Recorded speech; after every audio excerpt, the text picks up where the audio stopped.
गहराती शाम के सन्नाटे में जंगल की एकांतता को सिर्फ पत्तों की सरसराहट और दूर दराज के पक्षियों की अंतिम पुकार तोड़ रही थी। उसी सन्नाटे के बीच एक प्राचीन बरगद वृक्ष के नीचे एक झोपड़ी के सामने बैठा था बैरागी बाबा। शरीर पर सिर्फ एक लंगोट, माथे पर विभूति और मन पूरी तरह ब्रह्म में लीन वो व्यक्ति जिसने वर्षों पहले मोह माया और देह की हर चाह को छोड़ दिया था, उसका जीवन अब केवल एक ही दिशा में बहता था, तपस्या की ओर। दिन रात जप, ध्यान और सेवा। आसपास के आदिवासी कभी कोई रोग या पीड़ा लेकर आते तो बाबा अपनी बनाई हुई औषधियों से उन्हें ठीक करता। वो न किसी से अधिक बोलता था, न किसी को देखता। अधिक देर तक जीवन उसके लिए एक रेखा था, सीधी, निर्विकार। परंतु ब्रह्मांड जब किसी तपस्वी की परीक्षा लेता है तो प्रकृति स्वयं मंच तैयार करती है। उस दिन दोपहर के वक्त जब जंगल की गर्म हवा और धूप पेड़ों के पत्तों से टकराकर एक मध्यम संगीत बना रही थी, बाबा गुफा के भीतर ध्यान में था। तभी अचानक एक घोड़े की बेकाबू हिनहिनाहट और किसी स्त्री की चीख जंगल के सीने को चीरती हुई आई। बाबा ने आंखें खोलीं। पहली बार इतने वर्षों में ध्यान टूटा और वह दौड़कर बाहर आया। कुछ दूरी पर एक घोड़ा भागा जा रहा था और जमीन पर गिरी थी। एक स्त्री बेहोश, घायल और थकी हुई, उसके वस्त्र राजसी थे, मगर धूल और पसीने से सने हुए चेहरा जैसे कोई चित्रकार किसी कल्पना में बना दे। मोहक, कोमल और सम्मोहक। बाबा ने बिना कोई प्रश्न किए उसे उठाया और अपनी कुटिया में ले आया। उसकी नब्ज धीमी थी, माथे पर चोट थी। बाबा ने गंगाजल से उसका चेहरा साफ किया, जड़ी बूटियों का लेप तैयार किया और ध्यानपूर्वक उसके घावों पर लगाया। स्त्री को होश आने में पूरा दिन लग गया। शाम ढलते वक्त उसने आंखें खोलीं। उसकी आंखें बड़ी थीं, गहरी नीली और चंचल। बाबा को देखती रही कुछ क्षणों तक, फिर धीमे स्वर में पूछा, तुम कौन हो? बाबा ने सिर झुकाते हुए कहा, मैं एक साधु हूं। तुम्हें जंगल में घायल पाया तो अपनी कुटिया में लाया और सेवा कर रहा हूं। वह उठने की कोशिश करती है मगर दर्द से करा उठती है। बाबा उसे सहारा देता है। मैं रानी रूपवती हूं, उसने कहा। शिकार पर निकली थी, घोड़ा फिसल गया और मैं बेहोश हो गई। बाबा चुप था। उसके लिए अब तक हर स्त्री एक मां थी, एक बहन, एक प्राणी, मगर अब कुछ टूटने लगा था। भीतर अगले 2 दिन रानी वहीं रही। उसका घाव अब सूखने लगा था, पर शरीर की थकान और परिस्थितियों ने उसे असहाय बना दिया था। बाबा उसकी सेवा करता रहा, मगर हर बार जब वो उसका चेहरा देखता तो कुछ हलचल सी उठती। जब वो बाल सुखाते हुए बाहर बैठती, जब नदी किनारे उसके पैरों की हल्की छवि पानी में झलकती, बाबा की सांसें तेज हो जाती। वो अपने मन को काबू करता, खुद को समझाता, यह परीक्षा है, मोह की परीक्षा। यह देह भ्रम है, आत्मा ही सत्य है। मगर जब वह रानी की मुस्कुराहट देखता, उसकी खुली बातों को सुनता, मन जैसे एक पतंग बन जाता जो उड़ना चाहता था, मगर डोर साधु के हाथों में थी। रानी अपने स्वभाव में खुली, बेबाक और थोड़ी चंचल भी थी। बाबा उसने एक दिन कहा, तपस्या में क्या तुम्हारा मन कभी डगमगाया नहीं? बाबा ने कुछ नहीं कहा। मैंने तुम्हारी आंखों में कुछ देखा है। रानी मुस्कुराई। बाबा का शरीर थरथराया। देखना और समझना दोनों में फर्क होता है बेटी, उसने धीरे से उत्तर दिया। बेटी मत कहो, उसने तुरंत उत्तर दिया। मैं बेटी नहीं, स्त्री हूं। यह शब्द जैसे किसी गहरी आग को हवा देने जैसा था। बाबा अब हर रोज संघर्ष करता, नजरें चुराता, ध्यान में बैठता, मगर मन बार बार उसी ओर लौटता, उस स्त्री की ओर जो उसकी कुटिया में थी, जो घायल थी मगर अब पूरी तरह होश में थी, और जिसने शायद जानबूझकर उसे इस मानसिक दुविधा में डाल दिया था। एक रात चंद्रमा अपने पूर्ण स्वरूप में था। उसकी चांदनी कुटिया के भीतर तक आ रही थी। रानी उसी चांदनी में बैठी थी, केश खुले, हल्का वस्त्र पहने और आंखों में अजीब सी चमक। बाबा, क्या तुम कभी प्रेम में पड़े हो? उसने पूछा। बाबा ने चुपचाप आंखें मूंद लीं। मैं प्रेम कर बैठी हूं, वो बोली। बाबा का दिल जोर से धड़कने लगा। तुमसे, रानी ने कहा। उसने बाबा का हाथ पकड़ लिया। बाबा के भीतर एक तूफान फट पड़ा। उसने अपना हाथ छुड़ाने की कोशिश की, मगर अब उसका मन भी उसकी बात नहीं सुन रहा था। वर्षों की तपस्या, वर्षों का संयम अब उस एक छुअन से कांपने लगा। उसने रानी की आंखों में देखा। वहां वासना थी, मगर उसमें प्रेम की भी एक परछाई थी। यह ठीक नहीं है, बाबा बोला। ठीक और गलत शरीर तय नहीं करता, मन तय करता है, रानी ने कहा। उसने धीरे से बाबा का चेहरा अपने हाथों में लिया। तुम्हारी आंखों में वैराग्य नहीं, ज्वाला है, बाबा, रानी ने फुसफुसाकर कहा। बाबा अब कांप रहा था। उसकी सांसें तेज हो गई थीं। उस रात जब जंगल में बारिश शुरू हुई और बिजली चमक रही थी, रानी बाबा के पास आकर बैठी और खुद को उसके सीने से लगा दिया। बाबा ने कोई विरोध नहीं किया। उसने आंखें बंद की और रानी के बालों की खुशबू में खो गया। वो रात सिर्फ बारिश की नहीं थी। वो रात एक साधु के भीतर दबी इच्छा की बाढ़ की थी। वो रात निर्वाण नहीं थी, वो देह का विसर्जन थी। सवेरा हुआ, चिड़ियाएं चहचहाई। रानी बाबा की बाहों में सोई हुई थीं और बाबा की आंखें खुली थीं, मगर उसमें अब वैराग्य नहीं था। वो अब साधु नहीं था। बारिश थमी नहीं थी। आसमान पर बादल लटक रहे थे और जंगल की मिट्टी से उठती भीनी खुशबू जैसे उस रात की गवाही दे रही थी। साधु बाबा, जो अब बाबा नहीं रहा था, चुपचाप बैठा था। उसकी आंखें रानी रूपवती की ओर टिक गई थीं, जो अब भी उसकी चादर में लिपटी नींद में थी। वो शरीर अब कोई सामान्य शरीर नहीं रह गया था। वह अब उसे खींचता था, चुनौती देता था और एक अजीब सी तृप्ति भी देता था। एक तपस्वी के लिए यह एक युद्ध था, एक ऐसा युद्ध जिसमें तलवारें नहीं छूमने लड़ी जा रही थीं। रानी उठी। उसके होठों पर एक संतोष भरी मुस्कान थी। बाबा नहीं रहे तुम, अब सिर्फ मेरे हो, उसने कहा। बाबा ने कुछ नहीं कहा। उसकी आंखों में एक अजीब सी बेचैनी थी। आत्मग्लानि नहीं थी, मगर स्थिरता भी नहीं थी। क्या तुम्हें पछतावा है? रानी ने पूछा और धीरे से उसकी गोद में सिर रख दिया। नहीं, बाबा ने कहा, पर मैं खुद को नहीं पहचान पा रहा। रानी हंसी। खुद को जानना देह से शुरू होता है, आत्मा से नहीं। तुमने अब खुद को महसूस किया है। क्या तुम्हारे जीवन की सारी तपस्या इस एक रात से हार गई? बाबा ने कुछ पल आंखें मूंदी और फिर कहा, तपस्या हार नहीं गई, मगर अब उसकी दिशा बदल गई है। रानी उसके गले से लग गई। तो अब हम यहीं रहेंगे ना? उसने पूछा। बाबा ने सिर झुकाया। अगर मैं एक बार लौटा तो अब जाना असंभव है। अगले कई दिन जंगल में एक अलग ही संसार बनने लगा। बाबा की झोपड़ी अब आश्रम जैसी नहीं रही। वो अब एक प्रेम का कोना बन चुकी थी, जहां दिन तप में नहीं, देह की लहरों में बीतने लगे थे। रानी हर सुबह बाबा के बाल संवारती, उसे जड़ी बूटियों से स्नान कराती और फिर घंटों तक उसके सीने से लगी रहती। बाबा ने उसे ध्यान सिखाया और रानी ने उसे प्रेम। लेकिन प्रेम जब सिर्फ शरीर से जुड़ता है तो वह जल्दी ही और भी गहरे स्तरों को खोजने लगता है। एक शाम रानी ने बाबा से कहा, तुम्हारी देह अब मेरी है, मगर क्या मन भी है? बाबा चौंका। मन तो अब भी भागता है, उसने कहा, कभी पुराने दिनों की ओर, कभी उस साधना की ओर जो अधूरी रह गई। रानी ने उसकी आंखों में देखा। तुम मुझे भी अपनी साधना बना लो, मुझे इतना जी लो कि कोई खालीपन ना रहे। बाबा अब खुद को रोक नहीं पाया।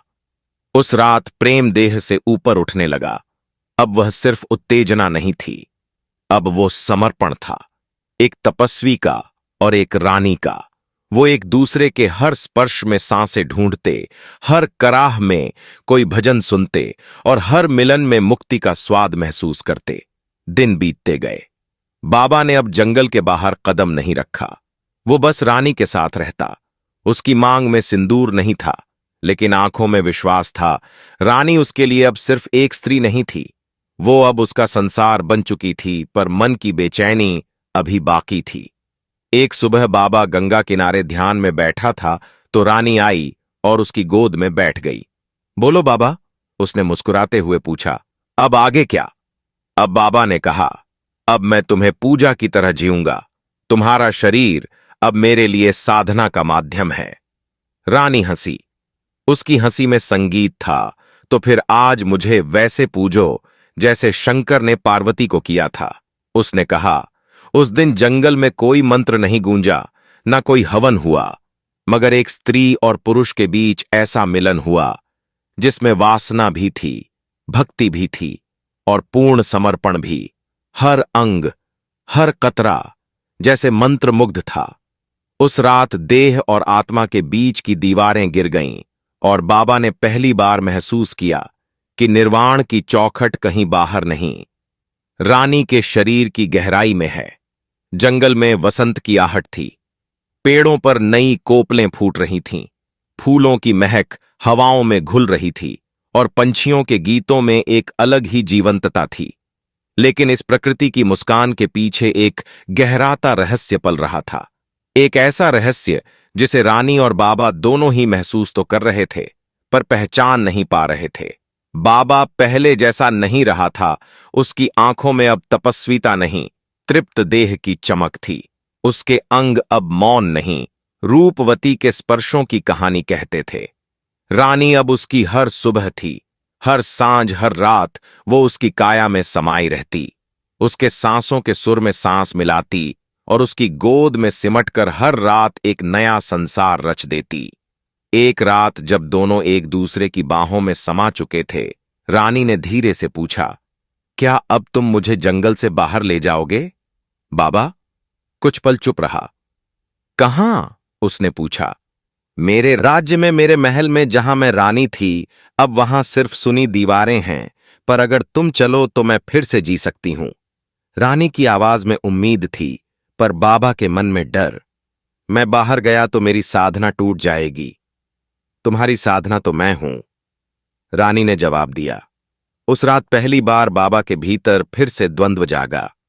वो द्वंद्व जो रानी के आने से पहले था, मगर अब वो और गहरा हो चुका था। अब उसमें सिर्फ वासना नहीं, मोह भी जुड़ चुका था। अगले कुछ दिन रानी ने बार बार वही बात दोहराई। बाबा, मैं तुमसे प्रेम करती हूं, मगर मैं किसी की बेटी, किसी की बहन, किसी की रानी भी हूं। मेरा नाम है, मेरी पहचान है। मैं चाहती हूं तुम मेरे साथ चलो। खुलकर, पूरे जग से लड़कर बाबा हर बार टाल जाता, मगर उसका मन अब शांत नहीं रहता। हर बार जब वह रानी की देह में खो जाता, उसकी आत्मा कहीं और भटकने लगती। एक दिन जब वह नदी में स्नान कर रहा था, एक पुराना साधु उससे मिलने आया। बैरागी बाबा, उस साधु ने कहा, तुम्हारी ख्याति अब जंगल से बाहर फैलने लगी है, पर लोग यह नहीं जानते कि तुम अब तपस्वी नहीं रहे। तुम अब किसी स्त्री के साथ रमण कर रहे हो। बाबा की आंखें लाल हो गईं। जो मेरा मार्ग है वही मेरा सत्य है, उसने कहा। साधु हंसा, फिर उस सत्य को दुनिया को क्यों नहीं दिखाते? अगर रानी तुम्हारा सत्य है तो उसे झोपड़ी में क्यों छिपा रखा है? बाबा चुप रहा। वो जानता था यह सवाल अब सिर्फ बाहर से नहीं, भीतर से भी उठने लगा था। रानी अब सिर्फ देह नहीं थी, वह उसकी काया का विस्तार थी। उस रात रानी और बाबा फिर एक दूसरे में समा गए, लेकिन इस बार कुछ बदल गया। पहली बार बाबा ने रानी के गले में तुलसी की माला डाल दी, जैसे किसी देवी को चढ़ाई जाती है। अब तुम मेरी साध्वी हो, उसने कहा। रानी की आंखों में आंसू थे। तो फिर चलो, उसने धीमे से कहा। जहां मेरी पहचान खत्म हुई थी, वहीं से फिर से शुरू करते हैं। अगली सुबह दोनों झोपड़ी से बाहर निकले। बाबा के कंधे पर रुद्राक्ष थी, मगर आंखों में मोह।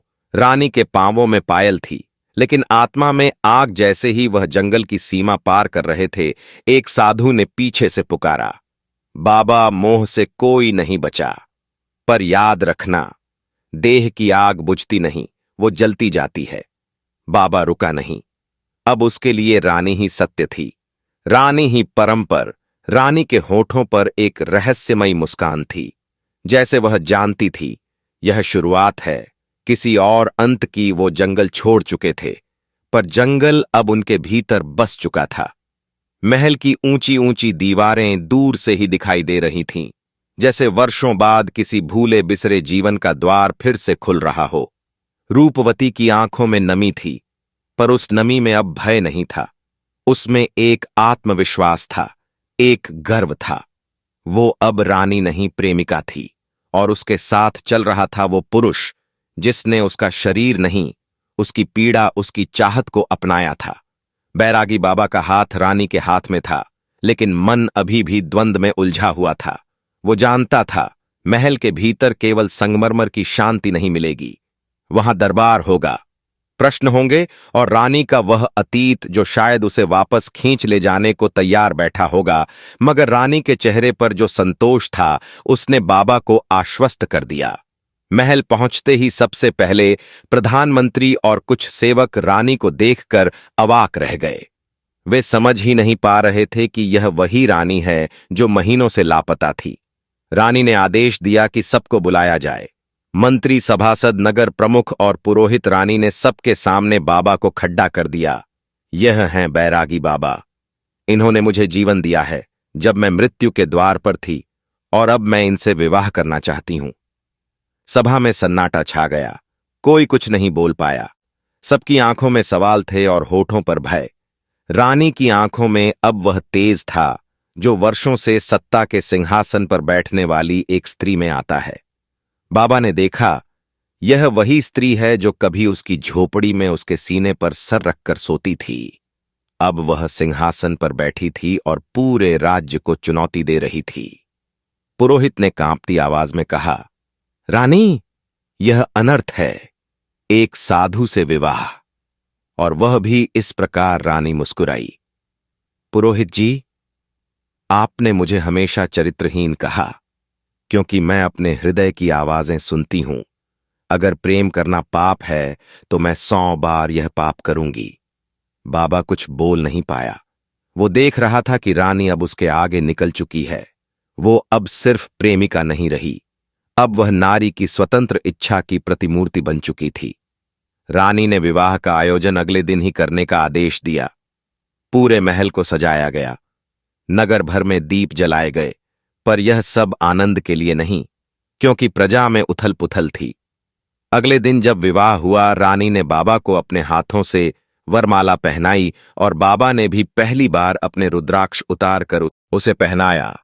यह विवाह केवल शरीरों का नहीं, दो विपरीत ध्रुवों का मिलन था। एक जो वासना से मुक्त होकर साधना की राह पर था, और एक जो वासना में लिप्त होकर प्रेम की खोज में थी। विवाह के बाद रानी और बाबा कुछ समय के लिए महल में ही रहे। हर रात जब रूपवती बाबा के पास आती, वो उसके बालों में हाथ फेरता, उसे निहारता और फिर से उसी देह में समा जाता जिसमें उसने सबसे पहले मोह देखा था। लेकिन अब वह मोह केवल देह तक सीमित नहीं था। वो रात्रिकाएं अब साधना से भरी होती, देह की भी आत्मा की भी। रानी उसे अपने प्रेम में हर बार नया बना देती और बाबा उसे हर रात फिर से स्वीकार करता, जैसे कोई तपस्वी हर दिन अपने इष्ट को नए भाव से पूजता हो। मगर समय एक सा नहीं रहता। धीरे धीरे दरबार में चर्चा होने लगी। बाबा अब केवल रानी का प्रेमी नहीं, रानी के निर्णयों में दखल देने वाला पुरुष बन गया था। प्रधानमंत्री, सेनापति और पुरोहित सभी की नजरें अब रानी पर नहीं, बाबा पर थीं। एक दिन सभा में किसी ने कह दिया, क्या अब राज्य साधु चलाएंगे? बाबा को सुनकर दुख हुआ, लेकिन उसने कुछ नहीं कहा। वह जानता था जो प्रेम वासना से शुरू होता है, वह दुनिया की नजर में सदा अपवित्र ही रहता है। रानी अब अकेली पड़ने लगी थी। बाबा भी अब महल की दीवारों में घुटने लगा था। एक रात जब रानी उसके पास आई, बाबा ने उससे पूछा, तुम्हें कभी लगता है हम गलत थे? रानी ने धीमे से कहा, गलत वो होता है जो मन के खिलाफ हो। हम दोनों ने अपने मन की सुनी है, फिर चाहे दुनिया कुछ भी कहे। बाबा ने रानी को अपनी बाहों में भर लिया। उस रात दोनों ने एक दूसरे को फिर से पाया, लेकिन इस बार देह से नहीं, एक मौन से, एक चुप्पी से। उस चुप्पी में हजारों शब्द थे जिनमें कोई सफाई नहीं थी, कोई दोष नहीं था, सिर्फ प्रेम था। और शायद एक अलविदा भी। रात के अंतिम पहर में बाबा उठ गया। उसने रानी के माथे पर अंतिम बार चुंबन किया और बिना कुछ कहे महल से निकल पड़ा। रानी सुबह तक उसका इंतजार करती रही। जब सूरज की पहली किरण पड़ी, उसने जाना बाबा चला गया है, शायद हमेशा के लिए। मगर वो टूट कर नहीं बिखरी। उसने बाबा के कक्ष को बंद नहीं करवाया। वो हर रोज वहां जाती, उस गंध को महसूस करती, उस मौन को सुनती और फिर सिंहासन पर बैठ जाती, उसी तेज के साथ जिसमें प्रेम था, वासना थी और एक तपस्विनी नारी का आत्मबल। बाबा कहीं और चला गया था, शायद किसी नए जंगल में, किसी और नदी के किनारे, मगर अब वो वही बाबा नहीं था। अब उसमें एक रानी बसी थी और उसकी हर साधना में उस रानी की मुस्कान शामिल थी। प्रेम में कभी कभी वियोग भी पूजा बन जाता है और जब देह से शुरू होकर आत्मा तक पहुंचे तो प्रेम मोक्ष बन जाता है। रूपवती अब एक नई रानी थी, न केवल सत्ता की दृष्टि से बल्कि अपने हृदय की दृष्टि से भी। उसके जीवन में वह साधु अब नहीं था, लेकिन उसका प्रभाव हर सांस में समाया हुआ था। बाबा चला गया था, पर उसके स्पर्श की स्मृति, उसकी आंखों का मौन और उसकी रातों की गहराई रानी के भीतर एक स्थायी स्थान बना चुकी थी। हर सुबह जब रानी सिंहासन पर बैठती, वो अपने बालों में वही फूल लगाती जो बाबा जंगल से तोड़कर लाया करता था। लोगों ने देखा कि रानी अधिक गंभीर हो गई है। उसकी आंखों में अब एक अलग गहराई है। वह अब पहले से अधिक न्यायप्रिय हो गई थी और हर निर्णय में उसके मन की करुणा झलकती थी। मगर दरबार के भीतर अब भी अशांति थी। मंत्रीगण और पुरोहित वर्ग अब भी यह नहीं पचा पा रहे थे कि रानी किसी साधु के प्रेम में थी। उन्हें अब इस प्रेम से डर लगने लगा था, क्योंकि उन्हें यह प्रेम अब एक नई शक्ति की तरह लगने लगा था। ऐसी शक्ति जो ना तो राजनीति से नियंत्रित हो सकती थी, न धर्म से राजा की गद्दी पर एक नारी, और वह भी ऐसी नारी जिसने तपस्वी के साथ वासना और प्रेम दोनों के रिश्ते को स्वीकारा हो। यह उनकी सामाजिक व्यवस्था को झटका दे रहा था। एक दिन नगर के मुख्य पुरोहित ने साहस करके सभा में कहा, रानी, आप हमारे लिए पूज्य हैं, लेकिन एक स्त्री के रूप में नहीं। एक मर्यादित राजनेत्री के रूप में आप अपनी भावनाओं को शासन पर हावी न करें। रानी ने उसकी ओर देखा। उसकी दृष्टि में न क्रोध था न अपमान, बस एक गहरी शांति। पुरोहित जी, मैं अब एक भावनात्मक स्त्री नहीं, एक जानती हुई नारी हूं। मैंने देह की सीमाओं को जाना है, प्रेम की अग्नि में तप कर निकली हूं। क्या आप मुझे सिर्फ इसलिए अपवित्र मानते हैं क्योंकि मैंने अपने जीवन के एक साधु से प्रेम किया? सभा फिर से मौन हो गई, लेकिन इस बार यह मौन डर का नहीं था, आत्मचिंतन का था। महल में अब एक नया बदलाव आने लगा। रानी ने महल के एक हिस्से को शांति कक्ष नाम दिया, जहां वो आम जनों से मिलती थी, बिना किसी औपचारिकता के। वहां वो नारी, पुरुष, वृद्ध, युवा सबकी कहानियां सुनती और कई बार उनकी पीड़ा में खुद को देखती। उसके भीतर एक मां जाग चुकी थी, एक पत्नी, एक प्रेमिका और एक साध्वी। अब वह प्रेम को लज्जा नहीं, शक्ति मानती थी। उधर बाबा अब एक और जंगल में जा बसा था। पहले की तरह वो कठोर तप नहीं करता था। अब उसके ध्यान में रानी की छवि होती। हर मंत्र के साथ उसे रूपवती का नाम याद आता। पहले वह जो कुछ त्याग चुका था, अब उसके अर्थ बदल चुके थे। बाबा को अब समझ थी, तप वही है जो भीतर के मोह को स्वीकार कर सके। उसने वासना को नकारा नहीं, उसे स्वीकार किया और उस वासना को प्रेम में बदल डाला। वो हर दिन नदी किनारे बैठता और वहां आने वाले जनों को प्रेम का पाठ पढ़ाता। लोग उसे अब प्रेम योगी कहने लगे थे। उसकी बातें अब वाणी नहीं, अनुभव थीं। उसकी कहानियां अब आत्मा को छूती थीं। एक दिन एक वृद्ध महिला आई और बोली, बाबा, आपने तो ब्रह्मचर्य का व्रत तोड़ा, फिर आप योगी कैसे? बाबा मुस्कुराया, जिस दिन तुम ब्रह्म को केवल शरीर से जोड़ना छोड़ दोगी, उस दिन समझ पाओगी कि ब्रह्मचर्य का अर्थ वासना से डरना नहीं, उसे समझना है।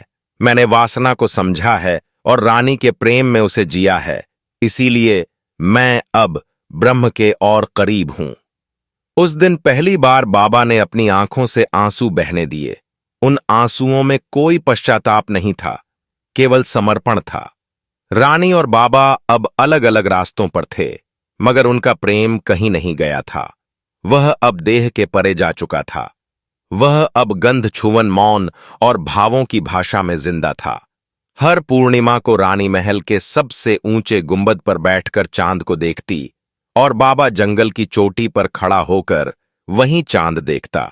दोनों जानते थे चांद वही है जो उनके बीच से गुजरता है और हर रात उनके प्रेम को छूकर चमकता है। कभी कभी प्रेम दूरी में खिलता है, देह से मुक्त होकर आत्मा में स्थायी हो जाता है, और तब वह न टूटता है न झुकता है, वो बस बहता है नदी की तरह। तो दोस्तों, इस कहानी का निष्कर्ष यह है कि प्रेम और आध्यात्मिकता कभी भी एक दूसरे के विरोधी नहीं होते। असल में जब कोई व्यक्ति अपने भीतर के गहरे संकोच और वासनाओं को स्वीकार करता है और उन्हें प्रेम और समझ के साथ जीता है, तब वह आत्मा का वास्तविक मार्ग दिखाता है।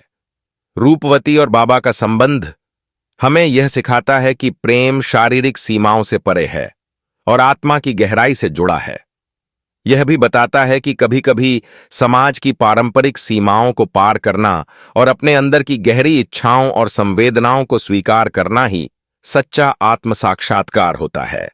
मूल संदेश यह है कि वास्तविक प्रेम आत्मा के स्तर पर होता है और यह किसी भी शारीरिक या सामाजिक मानदंडों से स्वतंत्र होता है। एक व्यक्ति जब अपने भीतर के सभी पहलुओं को स्वीकार करता है